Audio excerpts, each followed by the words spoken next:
Stacy Zelli knows meat, like front and back, every cut. In fact, her title is meat scientist. That's a thing? Yeah, it is. Don't let that innocent smile fool you. She means business, especially when it comes to food. And there we go. That's a back rib.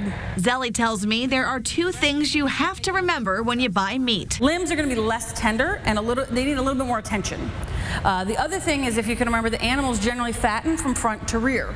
So that means that those cuts that are on the front are going to have a little bit more fat, and a lot of times people like to think that's a bad thing, but when you're cooking, that's a good thing. That's right, fat. As much as you don't want to hear it, fat is flavor. But it's got all these great seams where fat can lie in there, and it's also got usually a good layer of fat on top, so that means this is what makes really good pulled pork. But having the right meat isn't going to do you any good if you don't cook it correctly. Low and slow or high heat, that all depends on the cut. Those ones from the hind limbs usually need to have some kind of juiciness, so maybe a marinade or a sauce, or an injection or something like that to help give it a little bit more flavor and a little more juiciness. She says in order to achieve barbecue perfection, you have to buy a meat thermometer. Everybody should buy a meat thermometer.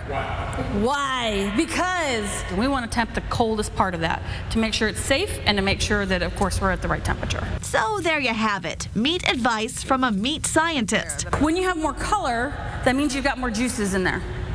So that's a good thing. What you need to know in a nutshell to host a great Memorial Day celebration. Pork fat is delicious. I mean, that's why we all like bacon, right?